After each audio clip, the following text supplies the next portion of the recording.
არსებობს ძალიან სპეციფიკური ტიპის ადამიანი, რომელიც, როგორც ჩანს, ვერასდროს იღებს იმას, რასაც იმსახურებს. ისინი ბევრს შრომობენ. ისინი წესიერები არიან. ისინი კეთილები არიან, თანაც.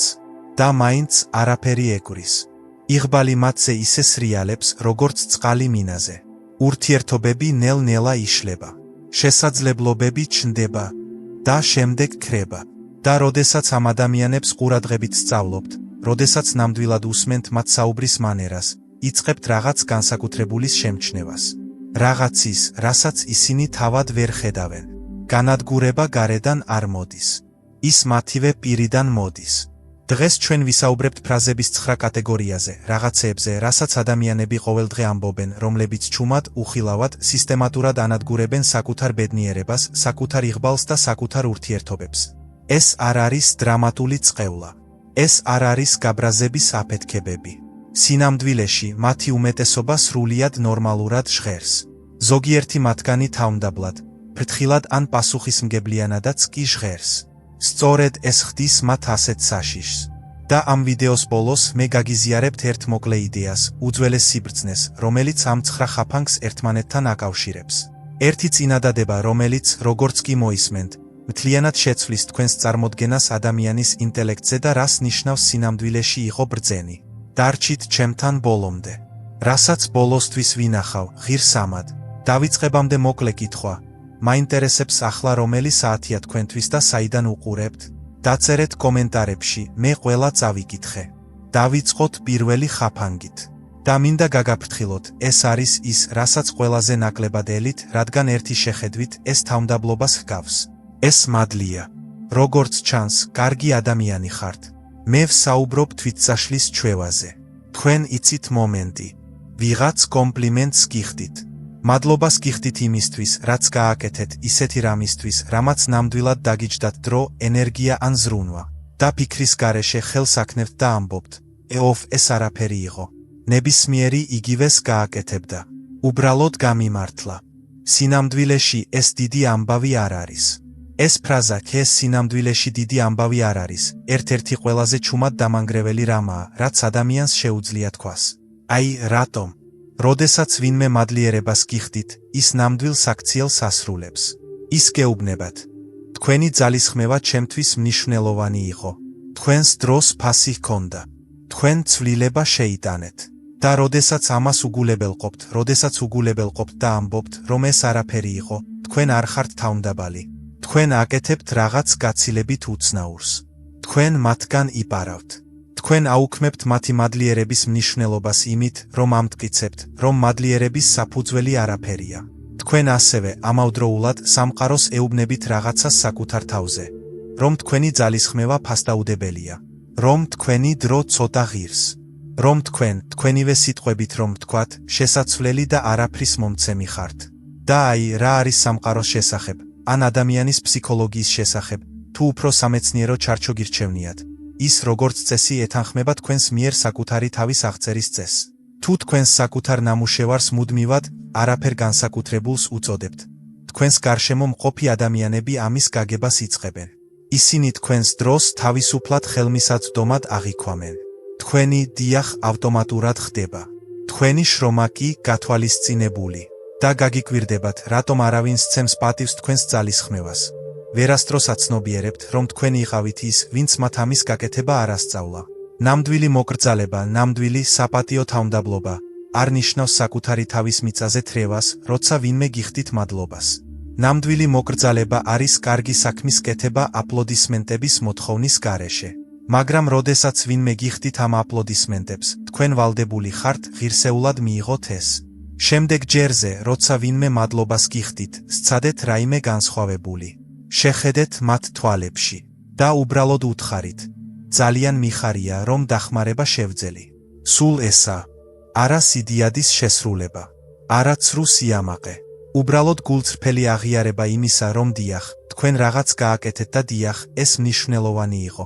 რადგან აი, ამ ყველაფრის მიღმა დამალული ჩუმი სიმართლე. ადამიანი, რომელიც მუდმივად ამცირებს საკუთარ მიღწევებს, ვერასდროს აშენებს მათგან რაიმე მდგრადს. თქვენ ვერ ააშენებთ საფუძველს იმ ნანგრევებიდან, რომლებიც თავად შექმენით. ახლა კი გადავიდეთ მეორე ხაფანგზე. ეს გაცილებით მაცდურია, რადგან ის შენიღბულია, როგორც თვითშემეცნება. ეს შედარების შხამია. თქვენ იცნობთ ამ ხმას. ის, ვინც ამბობს, შეხედეთ მას, ის ჩემზე ახალგაზრდაა და უკვე ფლობს ბიზნესს. რა გავაკეთე? მას ჰყავს უკეთ აღზრდილი შვილები, უფრო წარმატებული ქორწინება, უფრო ლამაზი ბინა. რას ამბობს ეს ჩემზე? აი, შედარების ფუნდამენტური პრობლემა. ის სტრუქტურულად უსამართლოა ყოველჯერზე გამონაკლისის გარეშე. როდესაც საკუთარ თავს სხვას ადარებთ, თქვენს გაუფილტრავ ინტერიერს მათი ფრთხილად შერჩეული ექსტერიერის გვერდით ათავსებთ. თქვენ ხედავთ თქვენს ეჭვებს, თქვენს შიშებს, თქვენს დილის 3 საათის შფოთვას, თქვენს პირად წარუმატებლობებს და მათ სხვისი მთავარი კადრების, მათი საუკეთესო კუთხის, მათი სამყაროს წინაშე აყენებ. ეს შედარება არ არის. ეს ხაფანგია. როდესაც სხვა ადამიანის წარმატებას უყურებთ, რასაც ხედავთ, არის აისბერგის მწვერვალი. თქვენ ვერ ხედავთ რა არის წყლის ქვეშ, მსხვერპლს, ტანჯვას, ნივთებს, რაც მათ გაცვალეს იქ მისასვლელად. თქვენ ხედავთ ეტლს და ცხენებს. თქვენ ვერ ხედავთ, რა ღირს ამ ცხენების გამოკვება ყოველდღე. და არსებობს უფრო ღრმა პრობლემაც. როდესაც სხვის ცხოვრებას უყურებ და ამბობ, ნეტავ მეც მქონდეს ის, რაც მას აქვს, შენ ძალიან რეალურად გამოხატავ უმადურობას იმის მიმართ, რაც მოგეცა. შენ ამბობ, გზა, რომელიც მე დამინიშნეს, საკმარისი არ არის. საჩუქრები, რომლებიც მომცეს, საკმარისი არ იყო. ცხოვრება, რომელსაც სინამდვილეში ვცხოვრობ, არ ღირს კარგად ცხოვრებისთვის. და ეს დამოკიდებულება, ეს მუდმივი გვერდულად ყურება, არა მხოლოდ გაუბედურებს. ეს შენს მიმართულებას გიგარგავს. ადამიანი, რომელიც საკუთარ გზაზე მიდის და მუდმივად კისერს იხრის, რომ გვერდით გზას უყურებს, წაბორძიგდება. დაეცემა. და მთლიანად დაკარგავს გზას. არსებობს ისტორია, რომელიც ამას არაჩვეულებრივი სიცხადით ასახავს. წარმოიდგინეთ ფეხსაცმლის მკერავი, ნამდვილი ოსტატობის მქონე ხელოსანი. მისი ფეხსაცმელი ლამაზად იყო დამზადებული და ადამიანები, რომლებიც მას ატარებდნენ, ამბობდნენ, რომ შეეძლოთ კილომეტრების გავლა დაღლილობის გარეშე. მას ჰქონდა მოკრძალებული სახლი, მოსიყვარულე ცოლი, კარგი რეპუტაცია. ნებისმიერი პატიოსანი საზომით, მისი ცხოვრება კარგი იყო. მაგრამ მის აზრით, მისი ცხოვრება წარუმატებელი იყო. რადგან მისი უბნის ზემოთ გორაკზე მდიდარი ვაჭარი ცხოვრობდა, კაცი დიდებული სახლით, მდიდრული ეტლით და ძვირადღირებული ტანსაცმლით. და ყოველ ჯერზე, როდესაც ვაჭრის ეტლი ფეხსაცმლის მკერდის ფანჯარასთან გადიოდა, რაღაც ბნელი ეჭიდებოდა მის მკერდში. ერთ დღეს, თემის ერთმა ბრძენმა მოხუცმა შენიშნა ფეხსაცმლის მკერდის უბედურება. ის არ კამათობდა მასთან. არ უკითხავდა ლექციებს. მან უბრალოდ უთხრა, მოდი ჩემთან. მოდი, ვაჭარს ვესტუმროთ. ასე წავიდნენ. როდესაც ისინი გორაკზე მდებარე დიდებულ სახლში მივიდნენ, მათ სითბოთი და სიმშვიდით არ დახვდნენ. მსახურები ფეხის წვერებზე მოძრაობდნენ. თავად ვაჭარი კართან მივიდა ნაცრისფერი კანით და ჩაღრმავებული თვალებით. მისი მდიდრული ტანსაცმელი თავისუფლად ეკიდა ჩარჩოზე, რომელიც მწუხარებისგან გათხელებულიყო. სახლის უკანა მხრიდან ხველების ხმა ისმოდა, გრძელი, ცრემლიანი, სასოწარკვეთილი ხველა და შემდეგ ბავშვის ტირილი. ვაჭრის ერთადერთი ვაჟი კვდებოდა. ქალაქის საუკეთესო ექიმები მოვიდნენ და წავიდნენ. ვაჭრის მთელი ოქროთი მისი ბიჭისთვის ერთი სუფთა სუნთქვის ყიდვაც კი არ შეიძლებოდა. მისი ცოლი 3 თვეა საწოლიდან არ ამდგარა. თამსახლის ყველა ძელს გავცვლიდი, ჩურჩულით თქვა ვაჭარმა, ყველა ქსოვილის ნაჭერს, ყველა მონეტას, რომ მენახა როგორ გარბის ჩემი შვილი ეზოში, როგორც შენი შვილები დარბიან. სახლისკენ მიმავალ გზაზე ფეხსაცმლის მკერავმა არაფერი თქვა. როდესაც მის კართან მივიდნენ, ის გაჩერდა. შიგნიდან ახალი პურის სუნი და ქალიშვილების სიცილის ხმა გამოდიოდა. ცრემლიანი თვალებით მოხუცს მიუბრუნდა და უთხრა, მის ეტლს ვუყურებდი. ერთხელაც არ მიფიქრია იმაზე, თუ რას ატარებდა შიგნით. მოხუცმა თავი დაუქნია და თქვა ისეთი რამ, რაც ყველა გულის კედლებზე უნდა დაეწერა. და არასოდეს ჩაიხედო სხვის თასში, რომ ნახო მეტი აქვს თუ არა მათ, ვიდრე შენ. ჩაიხედე მასში მხოლოდ იმისთვის, რომ ნახო საკმარისი აქვს თუ არა. ყველა ადამიანს თავისი კურთხევის პაკეტი აქვს და საკუთარი განსაცდელების პაკეტი. სითკბოს მიღება სიმწარის გარეშე არ შეგიძლია.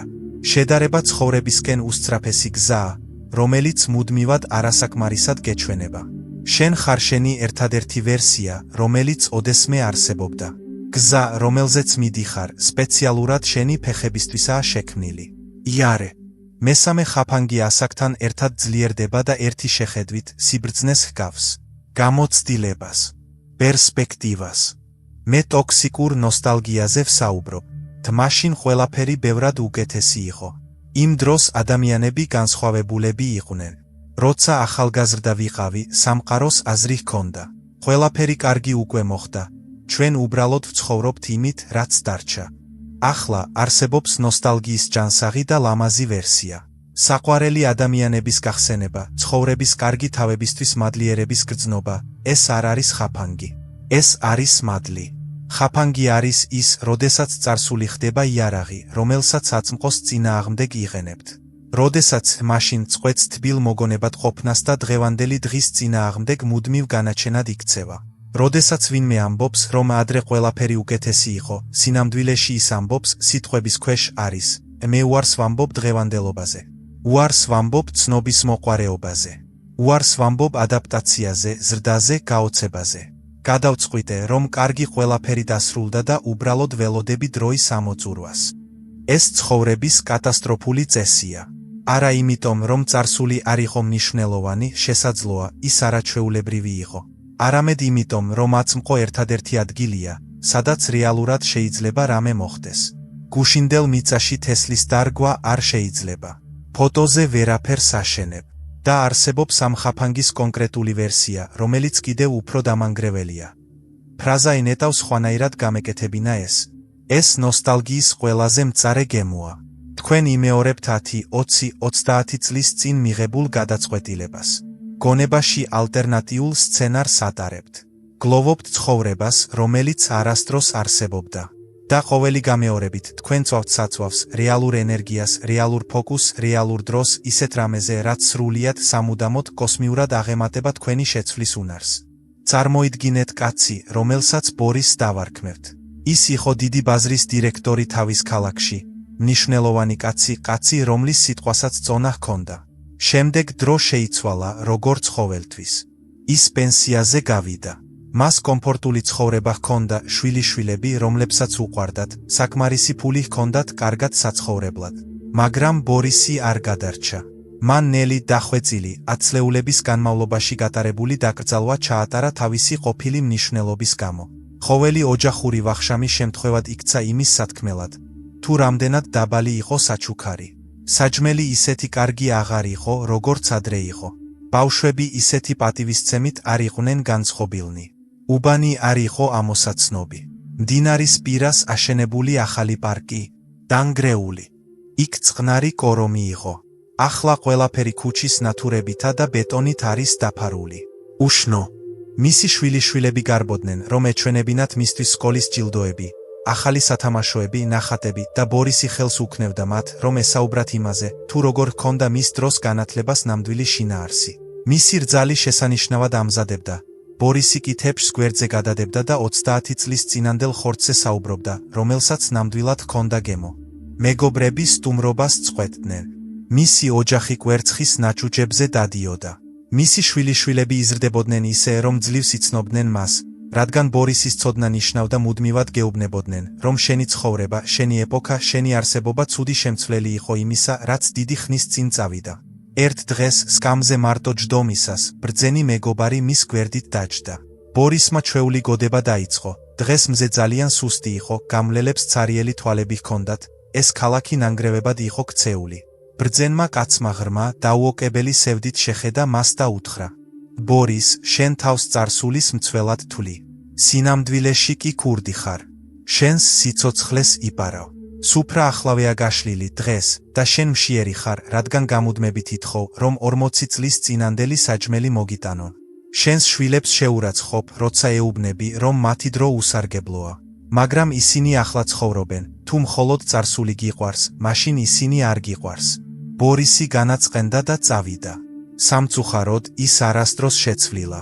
ის გარდაიცვალა ოჯახის წევრებთან ერთად და მარტო, რადგან ის არასდროს ყოფილა ნამდვილად აწმყოში არცერთი მათგანისთვის.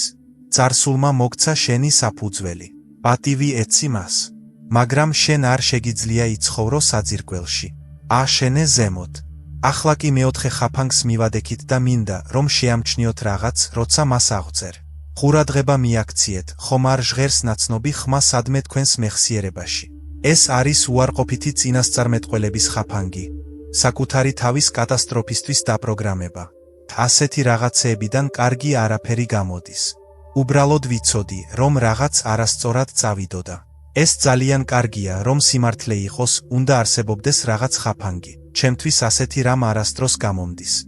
ეს მხოლოდ პესიმისტური განწყობა არ არის. ეს ინსტრუქციებია. როდესაც ამას ამბობთ, ხმამაღლა, ან თუნდაც ჩუმად ჩვევად თქვენივე გონების მიმდინარე კომენტარებით, თქვენ თქვენს ტვინს დირექტივას აძლევთ. და თქვენი ტვინი, რომელიც საოცრად ერთგული მსახურია, ამ დირექტივებს არაჩვეულებრივი სიზუსტით მიჰყვება. აი, მექანიზმი. ადამიანის გონებას აქვს ძლიერი ფილტრაციის სისტემა. ის ამჩნევს იმას, რასაც ელის შემჩნევად. ის პოულობს იმას, რაც უთხრეს. ასე რომ, როდესაც იღვიძებთ იმის რწმენით, რომ დღეს საშინელი დღე იქნება, თქვენი გონება იწყებს მუშაობას. ის ფილტრავს პატარა სიკეთეებს, სილამაზის მომენტებს, მტკიცებულების პაცაცინა ნაწილებს, რომ ცხოვრება რეალურად თანამშრომლობს თქვენთან. და ის ლაზერული სიზუსტით აკვირდება ყველა იმედგაცრუებას, ყველა უმნიშვნელო უგულებელყოფას, ყველაფერს, რაც გვერდზე მიდის. საღამოს თქვენ ამბობთ, ხედავ, მე ვიცოდი. მაგრამ თქვენ არ იწინასწარმეტყველეთ დღე. თქვენ შექმენით ის. ამას კიდევ უფრო ბნელი განზომილება აქვს. როდესაც მუდმივად ელოდებით წარუმატებლობას, როდესაც ყველა შესაძლებლობას გონებაში უდგებით იმ მიზეზების ჩამონათვლით, თუ რატომ ჩაიშლება ის, თქვენი ქცევა იცვლება. თქვენი ხმა კარგავს თავდაჯერებულობას. თქვენი ხელები კანკალებს. თქვენ ხოხმანობთ ზუსტად იმ მომენტებში, როდესაც გადამწყვეტობას მოითხოვს. და თქვენ არაცნობიერად ქმნით იმ შედეგებს, რომელთა გეშინოდათ. დაფიქრდით ვინმეზე, შესაძლოა იცნობდეთ ასეთ ადამიანს, რომელიც ნამდვილად ნიჭიერია, მაგრამ როგორც ჩანს, საკუთარ წარმატებაზე ალერგია აქვს. მაგალითად, ხელოსანი. ნამდვილი ნიჭის მქონე ადამიანი, რომლის ნამუშევარიც, როცა კარგია, ნამდვილად შესანიშნავია. მაგრამ ყოველ ჯერზე, როცა შესაძლებლობა ჩნდება, ეს ადამიანი მას პრევენციული კატასტროფების ზვავის ქვეშ მართავს.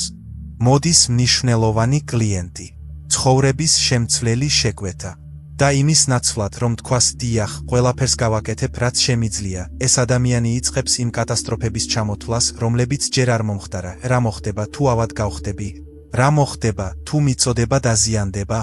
რა მოხდება, თუ საკმარისად სწრაფი არ ვიქნები?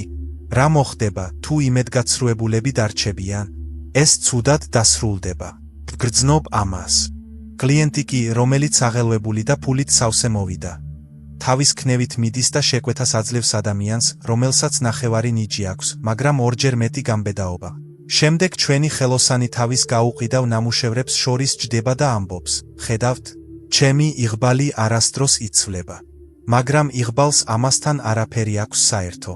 არსებობს მნიშვნელოვანი განსხვავება გონივრულ სიფრთხილესა და დამანგრეველ წინასწარმეტყველებას შორის. გონივრული სიფრთხილე ამბობს, მომეცით საშუალება, კარგად დავფიქრდე, რა შეიძლება არასწორად წავიდეს, რათა მოვემზადო. დამანგრეველი წინასწარმეტყველება ამბობს, რაღაც არასწორად წავა, ამიტომ არც კი ვცდი. სიფრთხილე გეგმებს აწყობს. წინასწარმეტყველება ციხეებს აშენებს. როდესაც ბნელი აზრი მოდის და ისმოვა, ეს ადამიანობის ნაწილია, არ არის აუცილებელი დაემორჩილო მას. შეგიძლია მოისმინო, აღიარო და შემდეგ თქვა, გმადლობ გაფრთხილებისთვის. მაგრამ მაინც წინსვლას ვირჩევ. შენი მომავალი цаრიელი ჭურჭელია. რასაც მასში ჩაასხამ, არჩევანის გაკეთება მთლიანად შენს ძალაშია. ჩაასხით შიში და წლების განმავლობაში სიმწარეს დალევ. ჩაასხით რწმენა და გემო მთლიანად შეიცვლება. მეხუთე ხაფანგი. ეს ძალიან კარგი, ძალიან კეთილი, ძალიან თბილი ადამიანების საყვარელია, რაც ნაწილობრივ არის მიზეზი იმისა, რომ ის ასეთი მზაკრულია. ეს არის ცრუ თანხმობის ხაფანგი, დიახს, რომელიც ფარულად ნიშნავს უარს. թե რა თქმა უნდა დაგეხმარები, ეს საერთოდ არ არის პრობლემა. შიგნით რაღაც ყვირის, დაღლილი ვარ. ამისთვის დრო არ მაქვს. არ მინდა ამის გაკეთება. თმართლა ნუ ღელავ ამაზე, როცა ახლახან გტკივა ან სერიოზულად შეგაწუხეს და ეს სინამდვილეში დიდი ამბავია. საერთოდ არ მაწუხებს, როცა ძალიან მაწუხებს. ჩვენ, უმეტესობას, ადრეული ბავშვობიდანვე გვასწავლეს, რომ თანხმობა კარგი სტოლფასია. რომ დიახ, ის თქმა დიდსულოვნებაა, ხოლო არა, ის თქმა ეგოისტური. ეს კონფლიქტი ცუდი ხასიათის ნიშანია. ამიტომ ვისწავლეთ ჩვენი რეალური გრძნობების გადაყლაპვა და ისეთი რეაქციის შექმნა, რომელიც მეორე ადამიანს ყველაზე მეტად კომფორტს შეუქმნიდა. მაგრამ აი, რა ხდება სინამდვილეში, როდესაც ამას დროთა განმავლობაში აკეთებ? ყოველჯერზე, როცა დიახ, სამბობ, როცა ჯარას გულისხმობ, თქვენს ფსიქიკაში სადღაც მცირეოდენი წყენა გროვდება. ეს პატარა ნალექია, იმ მომენტში თითქმის შეუმჩნეველი. მაგრამ ნალექები გროვდება. და თვეების, წლების განმავლობაში ეს წყენა ჩუმად გარდაიქმნება უფრო მძიმე რამედ. ბრაზად იმ ადამიანების მიმართ, რომლებსაც ეხმარები, წყენად საკუთარი ცხოვრების მიმართ, მცოცავ განცდაში რომ გხმარობენ, რომ უხილავი ხარ, რომ შენი საჭიროებები არავისთვისაა მნიშვნელოვანი, მათ შორის შენთვისაც. შენ აკეთებ კეთილს აქციელს. იღიმი. მაგრამ მის მიღმა არსებული ენერგია მოწამლულია შენი ჩახშობილი წყენით. ეს ყალბია. და ადამიანებს, მაშინაც კი, თუ ზუსტად არ შეუძლიათ დაასახელონ ის, რასაც გრძნობენ, შეუძლიათ ღიმილით იგრძნონ განსხვავება ნამდვილ კეთილშობილებასა და მოწამეობრივ სიკვდილს შორის. არსებობს კიდევ ერთი შედეგი, რომელზეც თითქმის არავინ საუბრობს.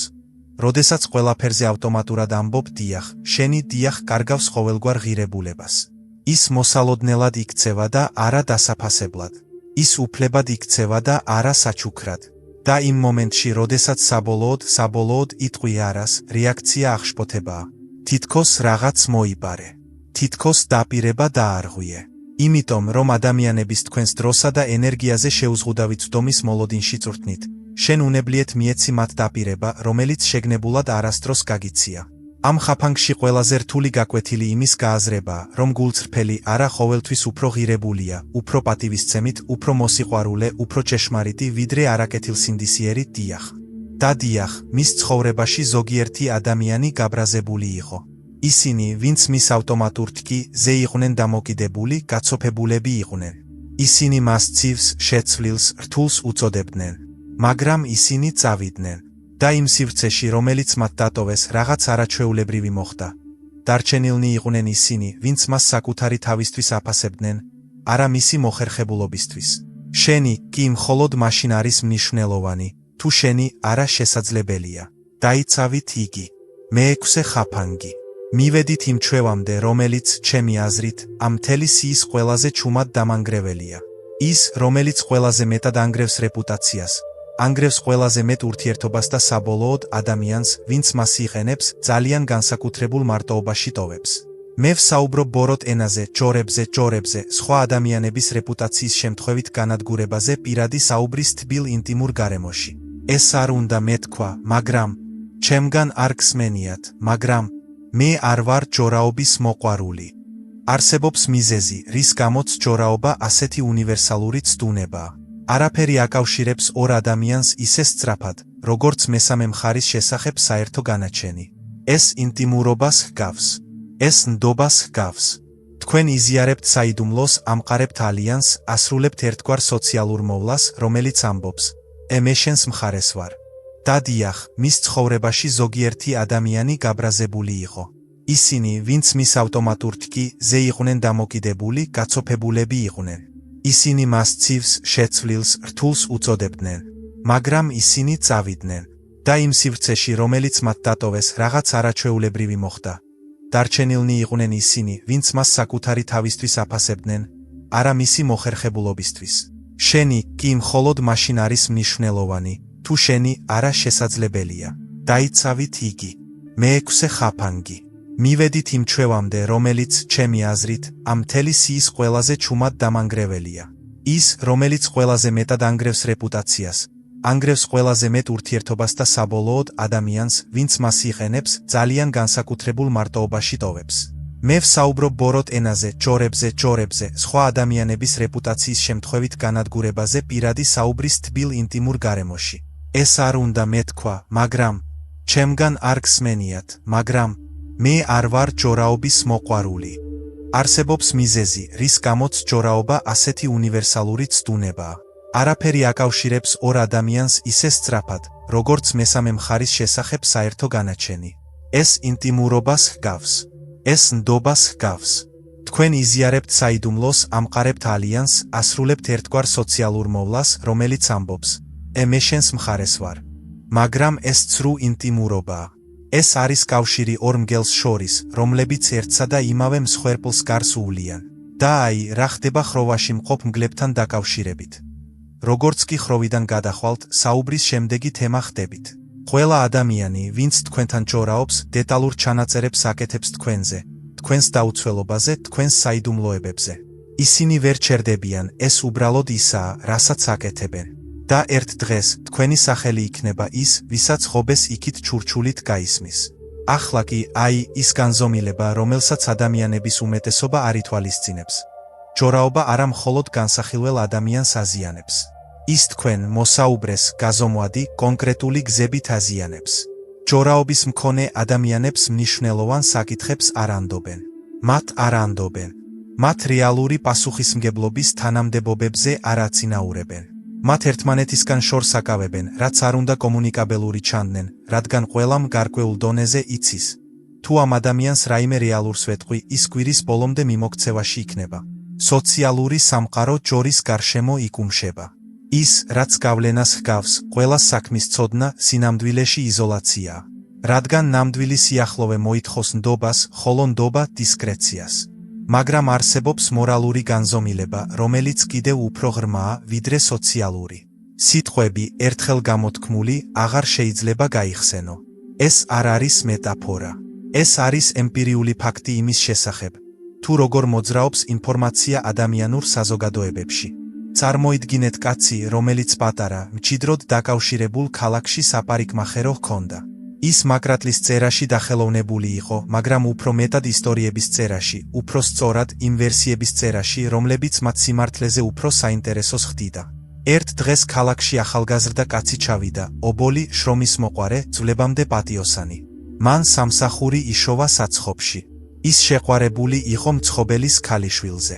მთელ ქალაქს ხედავდა, რომ ისინი ერთად ბედნიერები იქნებოდნენ. მაგრამ დალაკს ამ ამბის სირბილე მოსაწყენად მოეჩვენა. ამიტომ ერთ შუადღეს, როდესაც მცხობელი სკამზე იჯდა, დაიხარა და ჩურჩულით თქვა: იცი, ხალხი ამ ახალგაზრდა კაცზე საუბრობს, რომელიც შენთან მუშაობს. მის წარსულზე რაღაცეები გავიგე, ვალები, ფულის პრობლემები. დარწმუნებული ვარ, რომ არაფერია, მაგრამ იცი, როგორ არის ეს ყველაფერი. მან ეს მთლიანად მოიგონა. ამბავი მშვიდი შუადღისთვის. მაგრამ ისტორიები, როგორც ვიცით, იქ არ რჩებიან, სადაც დატოვეს. მცხობელმა ცოლს უთხრა. მისმა ცოლმა მეზობელს უთხრა. მეზობელმა დეტალები დააზუსტა. კვირის ბოლოს ახალგაზრდა კაცი ქურდად იყო მიჩნეული. ნიშნობა ჩაიშალა. ის სამსახურიდან გაათავისუფლეს. გაოგნებულმა და დამცირებულმა ვერც კი გაიგო, რა დაემართა, ქალაქი დატოვა და მის შესახებ აღარავინ გაიგო. როდესაც თემის უხუცესმა შეიტყო, საპარიკმახეროში შევიდა. მომხმარებლებით სავსე ოთახის წინაშე მან თქვა: მკვლელობა ჩაიდინე. ამ ახალგაზრდა კაცის მომავალი მოკალი. და ეს დანით კი არა, ენით გააკეთე. დალაკმა გაეცინა. მოდი, ეს მხოლოდ სიტყვები იყო. შემიძლია უკან წავიღო. ბოდიშს მოვიხდი. სიტყვები ძვლებს არ ამტვრევს. უხუცესმა შეჩერდა. შემდეგ თქვა: სახლში ძველი ბუმბულის ბალიში გაქვთ, დალაკმა დათანხმდა, მოიტანე. და დანაც მოიტანე. დაბნეული, მაგრამ დაინტერესებული დალაკი წავიდა და ბალიში მოიტანა. უხუცესმა ის ბაზრის მოედანზე მიიყვანა, სადაც იმ დღეს ძლიერი ქარი უბერავდა და უთხრა: გაჭერი. დალაკმა ბალიში გაჭრა. და მყისიერად ათასობით ბუმბული აფეთქდა ჰაერში. ქარმა ისინი დაიჭირა, ყველა მიმართულებით ატრიალა, სახურავებზე, ღარებში, ჩიხებში, მინდვრებისკენ, ცისკენ. ახლა, თქვა უხუცესმა, წადი და შეაგროვე ყველა ბუმბული. ყველა უკან დააბრუნე. არც ერთი არ დატოვო. დალაკმა მას მიაჩერდა. ეს შეუძლებელია. ისინი ყველგან არიან. ქარმა წაიღო. ზოგი სინაგოგის სახურავზეა. ზოგი არხშია. მე ვერასდროს შევძლებდი, ზუსტად. უხუცესის ხმა ჩაწყნარდა და შემდეგ განაჩენივით აიწია. ეს შენი სიტყვებია, მეგობარო. შენ ისინი ქარში გაუშვი.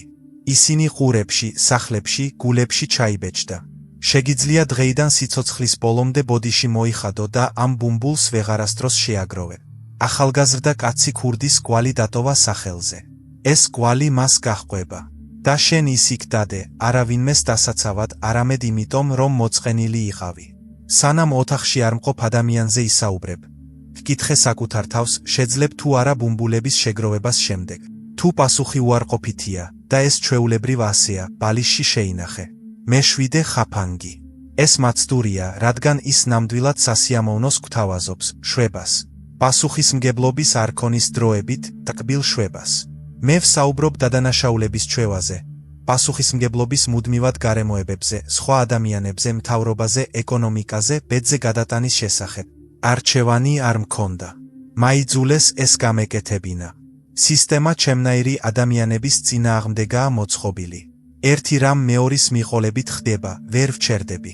ჩემი სიტუაცია განსხვავებულია. თქვენ არ გესმით, რას წავაწყდი, ახლა მინდა ფრთხილად ვიყო, რადგან არ ვაქცევ ყურადღებას რთულ გარემოებებს. რთული გარემოებები რეალურია. უსამართლობა რეალურია. სისტემური დაბრკოლებები რეალურია. ზოგიერთი ადამიანი აწყდება რეალურ წინააღმდეგობებს, რომლებიც სხვებს არა. მაგრამ აი, განსხვავება, რომელიც ყველაფერს განსაზღვრავს. არსებობს განსხვავება იმის აღიარებასა და ამ გარემოებების გამოყენებას შორის, როგორც მუდმივი ახსნა იმისა, თუ რატომ არ შეიძლება თქვენი ცხოვრების გაუმჯობესება. იმ მომენტში, როდესაც იტყვით, ჩემი წარუმატებლობა მათ გამოა, თქვენ გადასცემთ რაღაც შეუცვლელს, ძალაუფლებას. თქვენ გადასცემთ თქვენი ისტორიის ავტორობას სხვის კალამს. და აი, ამ გარიგების სასტიკი არითმეტიკა. თუ სხვამ გამოიწვია თქვენი პრობლემები, მაშინ მხოლოდ მას შეუძლია მათი გამოსწორება. თქვენ ხდებით პასიური ობიექტი, რომელზეც მოქმედებენ ძალები, რომელთა კონტროლიც არ შეგიძლიათ. და ელოდებით სამყაროს, რომ საბოლოოდ სამართლიანად მოგეპყროთ, სანამ თქვენი ცხოვრება დაიწყება. ეს ძალა არ არის. ეს ყველაზე კომფორტული გალია, რაც კი ოდესმე აშენებულა. წარმოიდგინეთ კაცი, რომელმაც მემკვიდრეობით მიიღო ულამაზესი ხილის ბაღი, ხეები, რომლებიც 3 თაობის განმავლობაში ნაყოფიერებას იძლეოდა. 10 წლის შემდეგ ხილის ბაღი მკვდარი იყო. როდესაც ჰკითხეს, თუ რა მოხდა, ამ კაცს ჰქონდა სრულყოფილი, ამომწურავი აღწერა ყველაგარე ფაქტორის შესახებ.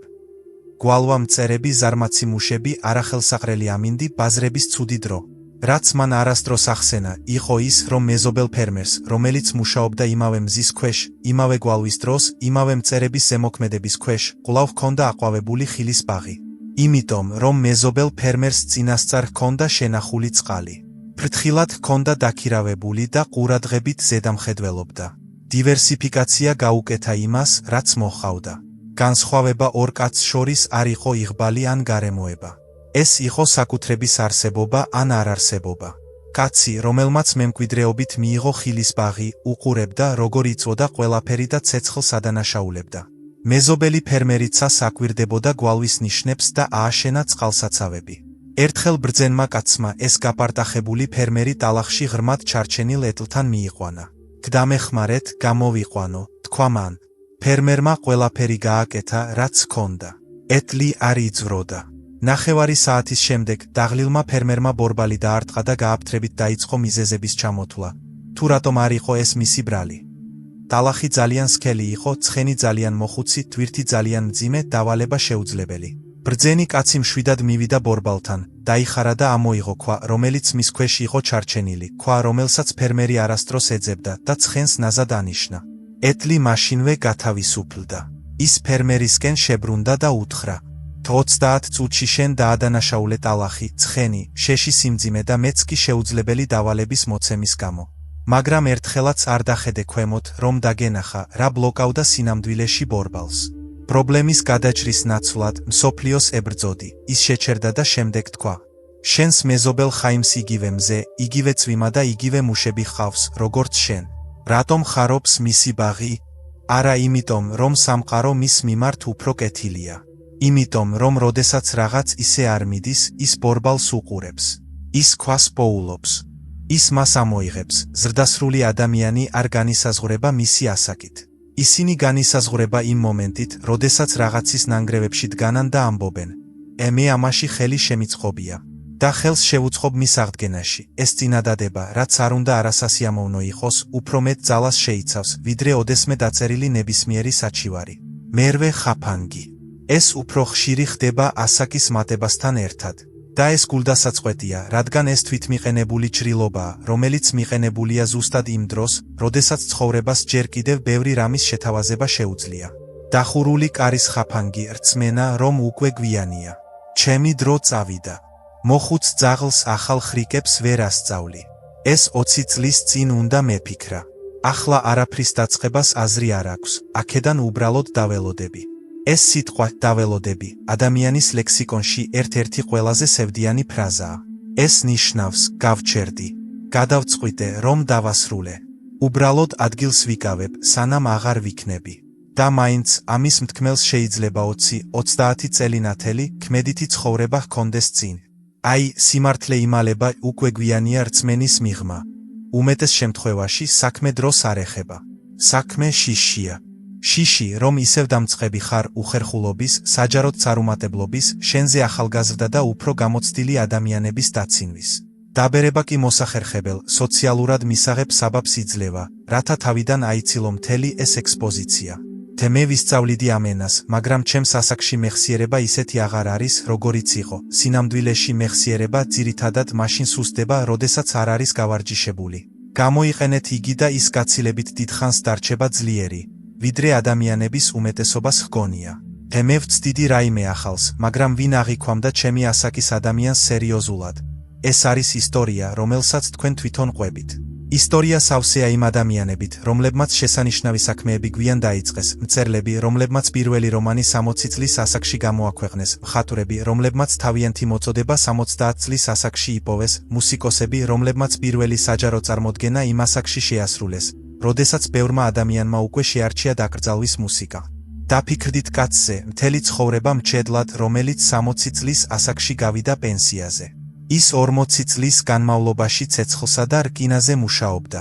ის მუხასავით იყო აგებული. და როდესაც მუშაობას წყვეტდა, არ ისვენებდა, ის იშლებოდა.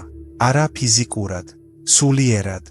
რამდენიმე თვეში ის გახდა ნაცრისფერი, გაღიზიანებული, ჩაღრმავებული თვალებით. აი, პირადი სიმართლე. ამ უზარმაზარ უხეში ხელების მქონე კაცს ყოველთვის უყვარდა მუსიკა. ქალაქში სეირნობისას, როდესაც ქორწილებში ან მოედანზე ვიოლინოზე დამკვირვებლების ხმას ისმენდა, მასში რაღაც ისეთი მოძრაობდა, რასაც სხვა არაფერი არ ღვევდა. მთელი ცხოვრება დაკვრაზე ოცნებობდა. მაგრამ ის ყოველთვის ეუბნებოდა საკუთარ თავს, რომ მისი მსგავსი ხელები, რკინის მტვრით შავი, ჩაქუჩივით სქელი, ვერასდროს დაიჭერდა მშვილდს. ერთხელ მას ერთი ბრძენი მეგობარი ესტუმრა. მან შენიშნა, რომ ამ ყოფილი გიგანტის თვალებში შუქი ჩაქრა. რამდენიმე დღის შემდეგ ის დაბრუნდა ძველი, დაქუცმაცებული ვიოლინოთი, რომელიც იაფად იყიდა მეორადი დილერისგან და უსიტყვოდ დაუდო კაცს მუხლებზე. მჩედელი მას ისე უყურებდა, თითქოს რაღაც რადიოაქტიური მიეწოდებინა. დამცინი, თქვა მან, შეხედე ამ ხელებს. ხალხი იცინის. მე მოხუცი კაცი ვარ. ჩემი მატარებელი სადგურიდან 40 წლის წინ გავიდა. მეგობარი მის გვერდით დაჯდა და ჩუმად, მაგრამ სრული დარწმუნებით თქვა. რიუვენ, ვისთვის ცხოვრობ? უცხო ადამიანების სიცილისთვის თუ შენში არსებული მუსიკისთვის. ამბობ, რომ მატარებელი წავიდა. მართლა გადაამოწმე განრიგი. თუ ფანჯარასთან მიახლოების გარეშე გადაწყვიტე, რომ სადგური დაკეტილი იყო და შემდეგ. თუ ახლა არ ეცდები, მოკვდები ამ მუსიკით, რომელიც შენში რჩება. დაუკრული მუსიკის, განუცდელი სიცოცხლის, დარება ყველაზე მძიმე ტვირთია, რომელსაც სული მარადისობაში ატარებდა, მჩედელმა ვიოლინო აიღო. პირველი ხმები, რომლებიც მან გამოსცა, ნამდვილად საშინელი იყო. მეზობლები შეკრტნენ. ხალხი ჩურჩულებდა, რომ მოხუცს თავი დასუსტებული ჰქონდა. ის დღეში 5 საათის განმავლობაში ვარჯიშობდა. მისი სახე, რომელიც ადრე ფერმკრთალი იყო, ისევ წითლად შეღებილი გახდა. მისი თვალები, რომლებიც ადრე გაფრთხელებული იყო, შუქს იფხრობდა. 3 წლის შემდეგ, არა 30, არა 20. 3 ის ქალაქის მოედანზე გავიდა ფესტივალზე და დაუკრა. ის ვირტუოზი არ იყო. მაგრამ ის, რაც ამ ინსტრუმენტიდან მოდიოდა, იმდენად გაჯერებული იყო სიცოცხლით, დაგროვილი სიხარულით, დანაკარგით, მოგონებებითა და იმედით, რომ ადამიანები, რომლებიც თავაზიანად გართობის მოლოდინში იყვნენ, სახეზე ცრემლები ადგათ. ამის შემდეგ ის კიდევ 15 წელი იცოცხლა. ის ქორწილებში უკრავდა. ის ბავშვებს ასწავლიდა. ის ცნობილი იყო არა როგორც მოხუცი მჩედელი, არამედ როგორც სრულიად სხვარამ, როგორც საკუთარი თავი, საბოლოოდ სრულად. სიკვდილის წინ მან მეგობარს უთხრა: მადლობა, რომ არ მომეცი სიკვდილი, სანამ ჯერ კიდევ ცოცხალი ვიყავი. მოსემ მთელი ერი მონობიდან 80 წლის ასაკში გამოიყვანა. ბებია მოსემ 78 წლის ასაკში დაიწყო მხატვრობის კარიერა. იაპონელი შეფ მზარეული ჯირო ონო 90-იანშიც კი ასრულებდა სუშის დახვეწას. ასაკი წინადადება არ არის. ეს თავისუფლებაა. თქვენ უკვე გადაიხადეთ უმეტესი ნაწილი. თქვენ უკვე გააკეთეთ დამტკიცების უმეტესი ნაწილი. რაც რჩება თქვენია. მეცხრე და ბოლო ხაფანგი. ეს ყველაზე პირადულია. ყველაზე ინტიმური. და მრავალი თვალსაზრისით ყველაზე ზედმეტი ტანჯვა, რომელსაც ადამიანები ნებაყოფლობით აყენებენ საკუთარ თავს. ეს არის უძირო სინანულის ხაფანგი. ნეტავ სხვანაირად გამეკეთებინა. უნდა გამომეყენებინა ეს შანსი, როცა მქონდა. არასწორი არჩევანი გავაკეთე და ახლა ყველაფერი დანგრეულია. ერთი ფანჯარა მქონდა და გავუშვი ხელიდან. ნეტავ მქონოდა ის სიბრძნე, რაც ახლა მაქვს, 20 წლის წინ, ნება მომეცით შემოგთავაზოთ ყველაზე მნიშვნელოვანი გადაფორმულირება მთელი ამ საუბრის განმავლობაში. ადამიანი, ვინც ეს გადაწყვეტილება 20 წლის წინ მიიღო, ის, ვისაც ვერ წყვეთ დაგმობას, თქვენ არ იყავით. სინამდვილეში არა. ისინი იყვნენ ადამიანები, რომლებიც იზიარებდნენ თქვენს სახეს და ზოგიერთ თქვენს მოგონებას, მაგრამ არ ფლობდნენ თქვენს ამჟამინდელ ცოდნას, გამოცდილებას, პერსპექტივას. ისინი უფრო ახალგაზრდები იყვნენ, უფრო შეშინებულები, არასრულ ინფორმაციასთან მუშაობდნენ და ტვირთს ატარებდნენ, რომელიც შესაძლოა თქვენ უკვე დაგიგროვდათ. ამ ადამიანის შეფასება თქვენი ამჟამინდელი სტანდარტებით უსამართლობის ერთ-ერთი ყველაზე ფუნდამენტური ფორმაა, რაც კი შეიძლება წარმოიდგინოთ. ეს იგივეა, რომ პირველკლასელი ჩააბაროთ კალკულუსის გამოცდაზე და დაასკვნათ, რომ ბავშვი უიმედოა. თქვენმა ახალგაზრდა ვერსია მიიღო საუკეთესო გადაწყვეტილება, რაც მათ ჰქონდათ იმ დროს, რაც გაატარეს. ეს არის ყველაფერი, რაც ნებისმიერ ჩვენგანს შეუძლია გააკეთოს. ეს არის ყველაფერი, რაც ნებისმიერ ჩვენგანს ოდესმე აკეთებს. და აი, კიდევ უფრო საინტერესო რამ, რაც ღირს ჯდომისთვის. თქვენ აბსოლუტურად არ იცით, უკეთესი იქნებოდა თუ არა გზა, რომელიც არ აირჩიეს. შეგიძლიათ წარმოიდგინოთ, რომ ასე იყო. შეგიძლიათ შექმნათ ლამაზი, დეტალური ფანტაზიები ამის შესახებ. მაგრამ ეს ფანტაზიებია, ქვეყნის რუკები, რომელიც არ არსებობს. წარმოიდგინეთ ვაჭარი, რომელმაც 20 წლის წინ ხელიდან გაუშვა შესაძლებლობა. ეყიდა ჯაობიანი მიწის ნაკვეთი თავისი ქალაქის განაპირას. მას ეგონა, რომ ეს ძალიან ძვირი და სარისკო იყო. 5 წლის შემდეგ ეს ჯაობი დაშრეს და მასზე ცენტრალური ბაზარი აშენდა, რამაც მყიდველი უზომოდ გაამდიდრა. 20 წლის განმავლობაში ეს ვაჭარი ყოველდღე იმეორებდა თავის კატასტროფულ შეცდომას. ის ითვლიდა და ხელახლა ითვლიდა, რამდენად მდიდარი შეიძლებოდა ყოფილიყო. ყოველ შესაძლებლობაზე შეურაცხყოფდა საკუთარ თავს. თვითგმობის აკვიატებით ოჯახს უბედურს ხდიდა. ფიზიკურად დაავადდა, მისი კუჭი ვერ ინელებდა საკვებს სინანულის მუდმივი დაძაბულობისგან. ის გარშემორტყმული იყო ნამდვილი სიუხვით, მაგრამ შიმშილით იტანჯებოდა, რადგან მხოლოდ იმ სიუხვეს ხედავდა, რომელიც მისი წარმოდგენით დაკარგული ჰქონდა. ერთ დღეს ბრძენი მეგობარი მივიდა მასთან. ვაჭრის სინანულის გამო კამათის ნაცვლად მეგობარმა სთხოვა, გაეხსენებინა საკუთარი თავის ახალგაზრდა ვერსია, ის, ვინც უარი თქვა გარიგებაზე. დაფიქრდი, ვინ იყო ის, თქვა მეგობარმა, მისი ცოლი პირველ შვილზე იყო ორსულად. მას თითქმის არაფერი ჰქონდა დაზოგილი. ყველაფერი იმ ჯაობში რომ დაეხარჯა და ზამთარი სასტიკი ყოფილიყო. მისი ოჯახი შეიძლება შიმშილით დარჩენილიყო. ამ ახალგაზრდა კაცმა უსაფრთხო ადგილი აირჩია საყვარელი ადამიანებისთვის. მან დაიცვა ისინი. ის ფრთხილად იყო იმ მომენტში, როდესაც სიფრთხილე იყო საჭირო, ვაჭარმა თვალები დაახამხამა. მაგრამ ჯაობი ბაზრად იქცა. დიახ. და შეიძლებოდა ჯაობად დარჩენილიყო. არავინ იცოდა. ჯირები ხდება. ომები ხდება. ქალაქები ყოველთვის არ იზრდება იმ მიმართულებით, როგორც თქვენ ელოდებით. ამ ახალგაზრდა კაცს არ ჰქონდა ბროლის ბურთი. მას ჰყავდა ორსული ცოლი, თხელი საფულე და პასუხისმგებლობა, რომელსაც სერიოზულად ეკიდებოდა, მეგობარი წინ დაიხარა. და კიდევ ერთი რამ. თუ ეს მიწა იღიდე და 25 წლის ასაკში უზომოდ მდიდარი გახდებოდი. დანამდვილებით იცი, რომ ისეთივე დარჩებოდი, როგორიც ხარ, რომ სიმდიდრე არ შეგიცვლიდა, რომ შეინარჩუნებდი ოჯახს და იმ ხასიათს, როგორიც ახლა გაქვს, თირი იმ ცხოვრებაზე, რომელიც არასდროს არსებობდა. მაგრამ ცხოვრობ ნამდვილ, კარგ და სრულფასოვან ცხოვრებაში. და ამას ძლივს ამჩნევ, რადგან ძალიან დაკავებული იყავი მეორეს გლოვით, ვაჭარი დიდხანს დუმდა.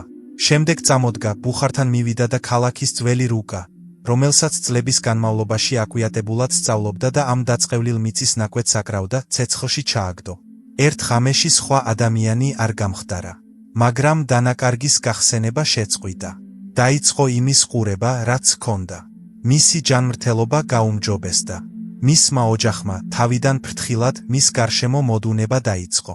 წესი მარტივია, მაგრამ რთული. ნუ დაადანაშაულებთ საკუთარ თავს არასრული ინფორმაციის საფუძველზე მიღებული გადაწყვეტილებების გამო. ამის ნაცვლად მადლობა გადაუხადეთ საკუთარი თავის ახალგაზრდა ვერსიას იმისთვის, რომ გააკეთეს ყველაფერი, რაც შეეძლოთ იმის გათვალისწინებით, რაც იცოდნენ. მიეცით მათ მადლი. მიეცით მათ იგივე წყალობა, რასაც მეგობარს გაუკეთებდით. შემდეგ კი წინ მიიწევთ. რადგან წინ ერთადერთი მიმართულებაა, საიდანაც რაიმე ახალი მოდის. აი, აქ ვართ. 9 ხაფანგი. ენისა და აზროვნების 9 ნიმუში, რომლებიც ჩუმად ანგრევს ცხოვრებას შიგნიდან. საკუთარი ღირებულების უარყოფა. საკუთარი თავის სხვებთან შედარება. წარსულის თაყვანისცემა აწმყოს უგულებელყოფით. საკუთარი წარუმატებლობის წინასწარმეტყველება. კი სთქმა როცა თიარა სგულისხმობ. სამყაროს ჯორებით მოწამვლა. საკუთარი თავისუფალი ნების დადანაშაულება. საკუთარი თავის გვიანი ტყუილის ქვეშ იზოლირება და სინანულის ძვლის დაუსრულებელი ღრღნა. რა აქვთ ამ 9-ს საერთო? მე დაგპირდით ერთ იდეას, რომელიც მათ ყველას აერთიანებს. აი, ისიც. ეს ხაფანგებიდან თითოეული იმ ადამიანის შედეგია, რომელმაც შეწყვიტა გულწრფელი მოსმენა. კომპლიმენტების მიღმა მდგომი ადამიანი ვერ ისმენს მათ მიღმა არსებულ გულწრფელობას. საკუთარი თავის შემდარებელი ვერ ისმენს, რას ამბობს სინამდვილეში საკუთარი ცხოვრება. ნოსტალგიური ადამიანი ვერ ისმენს დღეს არსებულ სილამაზეს. ნეგატიური წინასწარმეტყველი ვერ ისმენს შიშის ქვეშ არსებულ შესაძლებლობას. ადამიანი, რომელსაც არ შეუძლია უარის თქმა, ვერ ისმენს საკუთარ საჭიროებებს. ჯორიკანა ვერ ისმენს იმ ადამიანის ადამიანურობას, ვისაც საუბრობენ. ბრალის გადამცემი ვერ ისმენს საკუთარ როლს ამბავში. ადამიანი, რომელიც ამბობს გვიანაა, ვერ ისმენს მის შიგნით ჯერ კიდევ გაჟღერებულ სიმღერას. სინანულით ჩაძირული ადამიანი კი ვერ ისმენს მის გარშემო მიმდინარე ცხოვრებას, რომელიც ახლა მათ ყურადღებას ითხოვს. არსებობს უძველესი პრინციპი, რომელიც დაახლოებით ასე ამბობს. ჭკვიანი ადამიანი საკუთარ თავს ისმენს.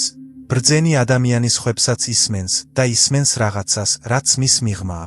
სულელი ადამიანი მხოლოდ ლაპარაკობს. როდესაც ვსაუბრობთ, განსაკუთრებით მაშინ, როდესაც ვწუწუნებთ, ვაპატიებთ, ვგმობთ ან ჯორაობთ, ძირითადად ვიმეორებთ იმას, რაც უკვე ვიცით. ჩვენ არ ვიზრდებით. ჩვენ არ ვიღებთ. ჩვენ უბრალოდ ხმაურს ვქმნით ჩვენივე ვარაუდების ექოს კამერაში. სისულელე მის ღრმა დონეზე არ არის ინტელექტის ნაკლებობა. ეს არის გულის სიყრუე. უარი ან უუნარობა მოსმენის მიმართ. და ანტიდოტი ამ 9 ხაფანგიდან თითოეულში იგივეა. გაჩუმდით საკმარისად, რომ რეალურად მოისმინოთ. მოისმინეთ ადამიანი, რომელიც მადლობას გიხდით. მოისმინეთ თქვენივე ცხოვრების კონკრეტული მუსიკა. მოისმინეთ, რას გთავაზობ დღეს, რაც გუშინ არ შეეძლო. მოისმინეთ შესაძლებლობა შიშში. მოისმინეთ თქვენივე შეზღუდვები, სანამ ისინი თქვენს მუდმივ მისამართად იქცევიან. მოისმინეთ, რას ატარებენ სხვა ადამიანები, სანამ წონას დაამატებთ. მოისმინეთ ისტორიის ის ნაწილი, სადაც არჩევანი გქონდათ. მოისმინეთ თქვენში არსებული ნოტი, რომელიც ჯერ არ დაკრულა. და მოისმინეთ საკუთარი თავი, თქვენი რეალური მე, ყველა კომენტარის მიღმა, რომელიც ამბობს. ჯერ კიდევ არის დრო და დრო ახლაა. თქვენი სიტყვები არის ტანსაცმელი, რომელსაც თქვენი სული ატარებს. როდესაც ეს ტანსაცმელი სავსეა საჩივრებით, ბრალდებებითა და ძველი ლაქებით, მათში არსებული სული ცივდება. ის ავადდება. ის პატარავდება. მაგრამ გამოიცვალე ტანსაცმელი, გაწმინდე მეტყველება ტოქსინებისგან, მოიშორე ბრალდება, წინასწარმეტყველება, უარყოფა და ჯორები და რაღაც განსაკუთრებული დაიწყება. არა მაგია. არა ცრურწმენა. რაღაც უფრო საიმედო ვიდრე ორივე, მარტივი ძლიერი კანონი, რომ ის, რასაც გულწრფელად და მუდმივად გამოხატავ, აყალიბებს იმას, რასაც გულწრფელად და მუდმივად განიცდი. ილაპარაკე ისე, თითქოს შენი სიტყვები მნიშვნელოვანია. იმიტომ, რომ მათ აქვთ მნიშვნელობა. ილაპარაკე ისე, თითქოს ადამიანი, ვისაც ესაუბრები, ან რომელზეც საუბრობ, სრულიად ადამიანია. იმიტომ, რომ ისინი არიან. და ილაპარაკე ისე, თითქოს ცხოვრება, რომელსაც ახლა დღეს ამ მომენტში მთელი თავისი ნაკლოვანებებით, შეზღუდვებითა და პასუხგაუცემელი კითხვებით ცხოვრობ, რაღაცას ნიშნავს. იმიტომ, რომ ეს ასეა. მისი ხოველი ამოსუნთქვა.